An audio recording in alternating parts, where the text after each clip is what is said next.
oui xaaral question bu ma ko bëggoon laaj. question bu ma ko bëggoon laaj. moom mooy comme ni ma ko doon waxee man du ma expert. c'est ça ci matière boobu mais dama bëggoon laajte. est-ce que contrat bi nga xam ne signé nañ ko. ak Frank Timis. par rapport à ce qui se fait dans le monde ci wàllum pétrole. est-ce que c'est conforme c'est-à-dire que au niveau de royalties revenu sharing ak yooyu ku nekk mooy maanaam pour Sénégalais yi comprendre ku ne li nga ci war a am est-ce que boo jëlee contrat boobu nga teg ko ak contrat bu beneen dëkk di signé parce que damay dégg ngeen naan pétrole bi dafa am ay lois yoo xam ne c'est des lois internationales yu koy régir li ma bëgg a xam parce que pour man question boobu elle est importante moom mooy que est-ce que contrat bi ñu am ak Frank Timis par rapport à contrat bu benn dëkk bu pétrole feeñoon Nigéria wala fenn est-ce que c'est conforme wala dañu léser parce que pour man question boobu elle est très importante est-ce que contrat bi ak contrat bi nga xam ne moom mooy contrat yi nga xam ne moom la ñu signé ci àddina bi est-ce que du amul ay différence parce que différence bi je ne pense pas mu nekk ci ñaari kii mais ci loolu lay nekk quoi ma tontu rek ah bien sûr mais alors, très rapidement ñeneen ñi mën a wax très rapidement président waaw su fekkee da nga jël réew boo xamee ni dafa toll ak Sénégal statut mooy xam nga booy def code pétrolier da ngay def code pétrolier pour attirer nit ñi pour ñu ñëw sa dëkk parce que bu nit ñi ñëwul xam nga bu ñu amoon alal te kenn gis ko dafa mel ni amoo ko kon mooy li ma doon expliquer ni su fekkee da nga am alal da nga am intérêt pour nit ñi ñëw di ko xool réew boo mënoon jël ci àdduna y compris en Afrique nga xamee ni ñoom lañ doon gam-gamle suñu code pétrolier parce que code da nga daan changer sax parce que da ngay gis ni Ghana am na code boo xam ne dafay attirer ay investisseurs nga bañ ñoom ñu ëppale la yow nga changer sa code pour mel ni bu Ghana pour fexe ba investisseurs yi bàyyi Ghana ñëw ci yow baal leen ma ci exemple bi may jël mënoon naa jël beneen exemple comme la Côte d'Ivoire donc de ce point de vue là peut-être contrat yi nga xam ne moom la ñu si de recherche et de partage de production soo ko xoolee ak dëkk yi nga xam ne mën nañ ko méngale ak Sénégal ci jamono jooju amul dara lu changé benn la mais nag boo jëloon tey un pays comme le Nigeria nga xam ne dafa am potentiel pétrolier di produire plus de 2 millions de barils de pétrole par jour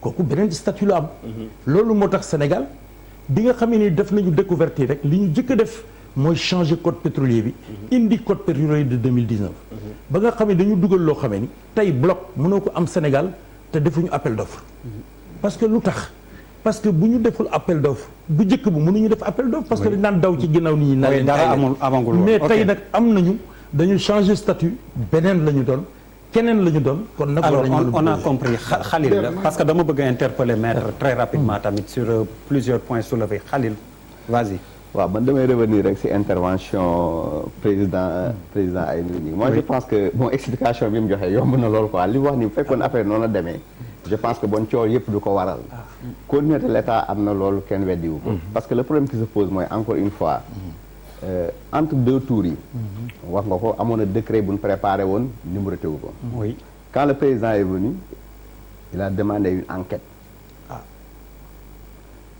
c'est un ancien premier ministre qui le dit Abdoul Mbaye je pense qu'il est très bien placé en tant que premier ministre pour le dire et am na accusation boo xam ne def na ko et jusqu'à présent depuis 2015 jusqu'à présent kenn apporté wu ci réponse boobu ban la nee na le ministre de comment dire des mines et de l'énergie à l'époque Aly Ngouille Ndiaye actuel ministre de l'intérieur a présenté un rapport faux waaye je vais naa ci tontu yaa ngi dégg bu baax parce que nee na rapport bi mu présenté non seulement noteel boobu laaj bu mag la rapport bi mu présenté c'est un rapport il a signé le décret sur la base d'un rapport faux parce que tout simplement de ces explications il ressort que on a présenté Petro-Tim comme benn filiale Petro-Tim Asie alors que sax Asia Petro-Tim moo gën a faible Petro-Tim donc l'IG avait donné des instructions pour que ñu bañ a signer contrat bi oh là là c'est ça donc lan moo waral président signé contrat bi lan moo waral mu signé ko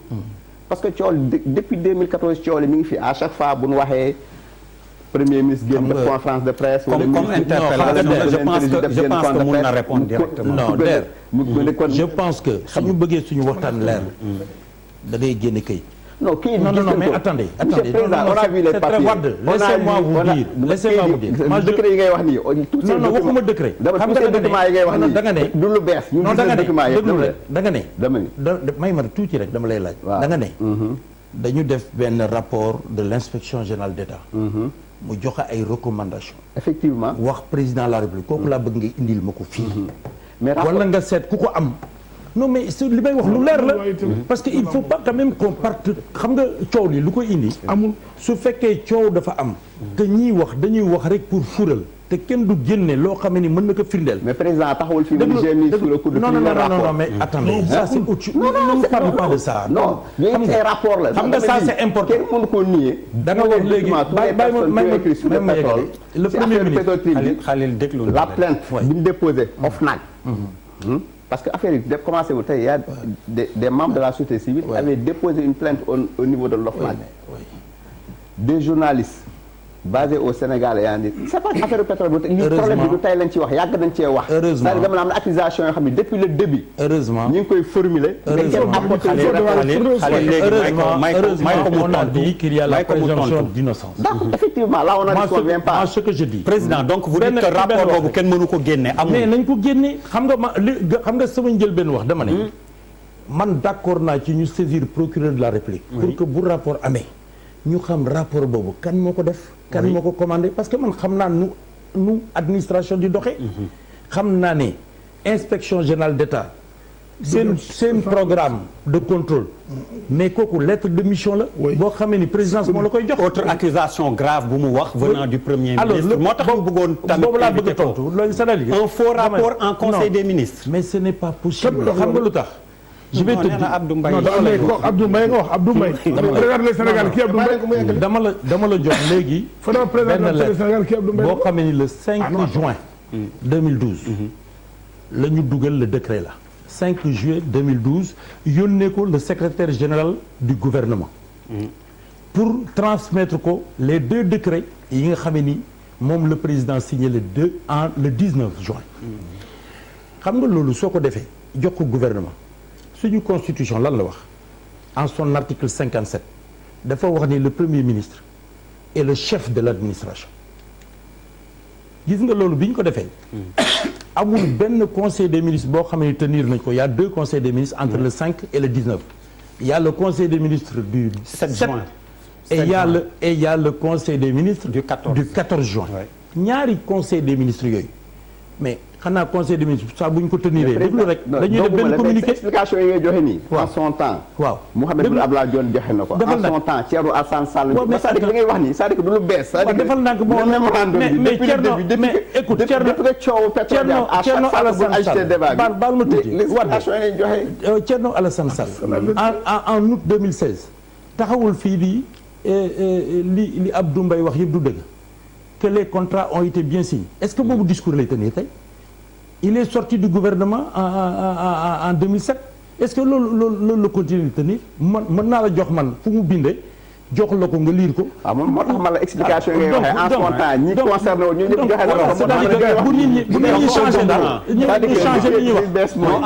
balaa ma lay jox. s'il te plaît je reviens un peu à Maître par rapport ak li mu fi évoqué yëpp.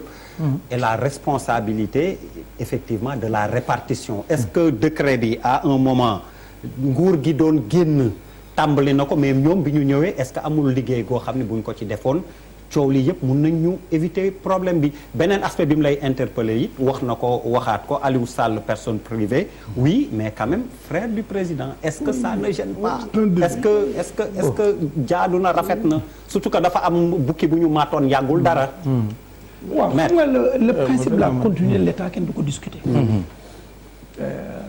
Petro-Tim au temps de Karim Wade la fi ñëwoon. Déjà ça avait commencé en octobre 2011.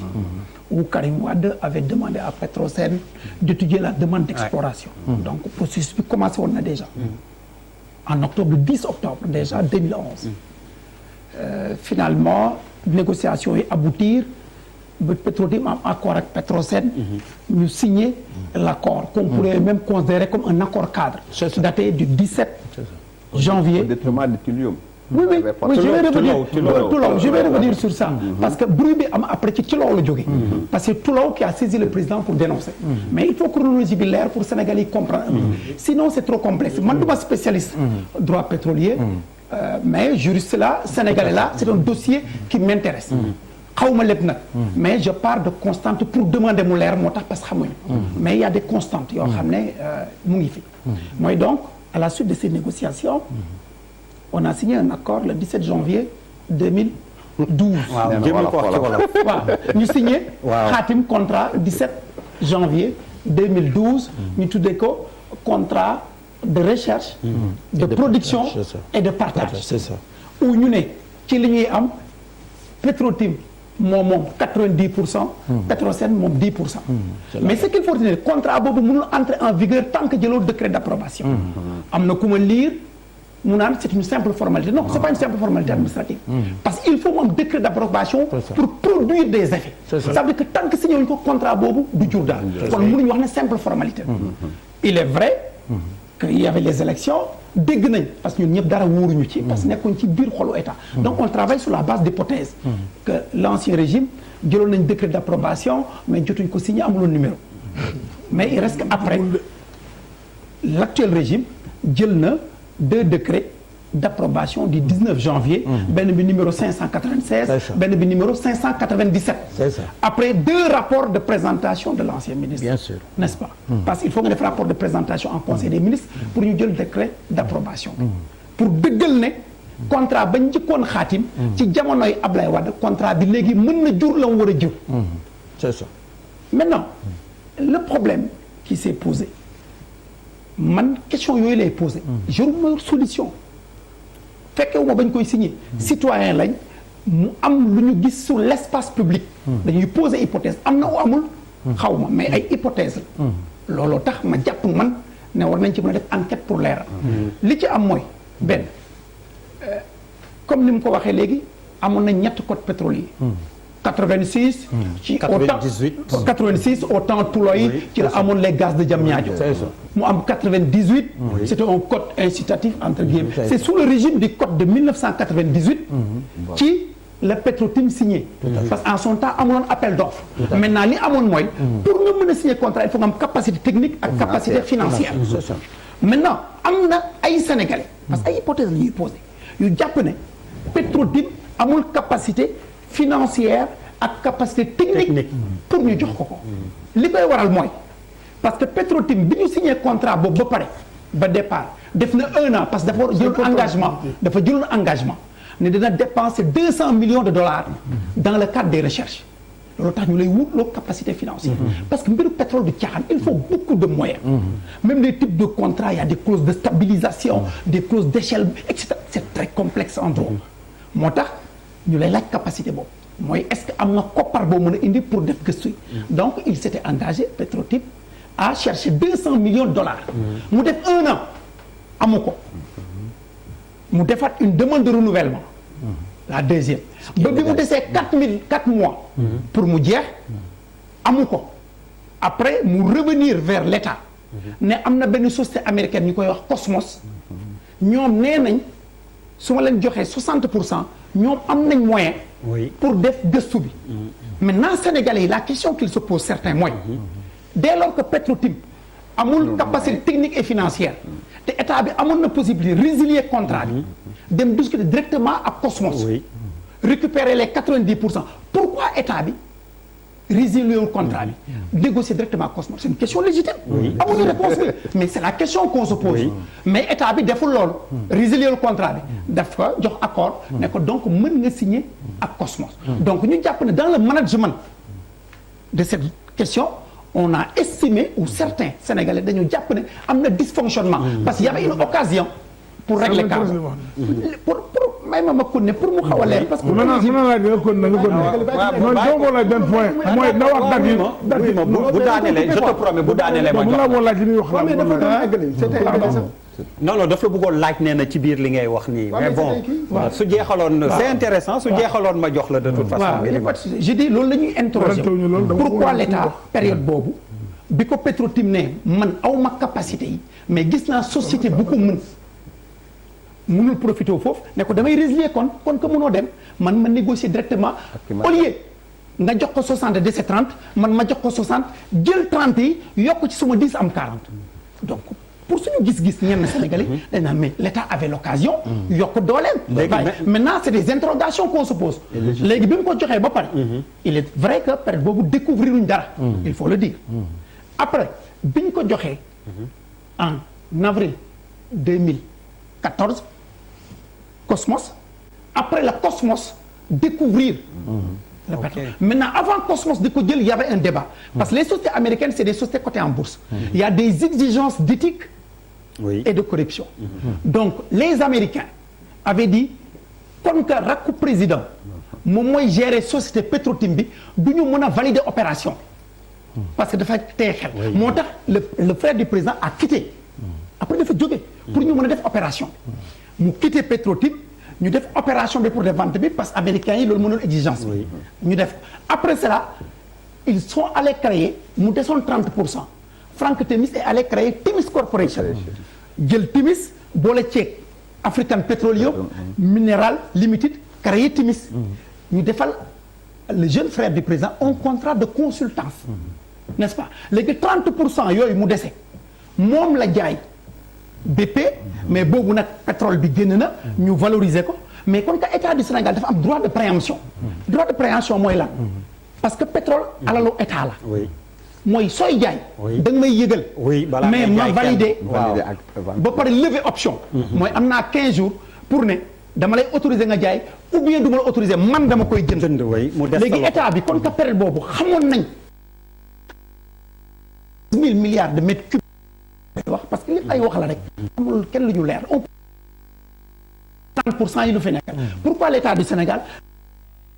Parce que Timis jaay les 30% à $1 ci li ñu wax non ci li ñu wax yëpp après certains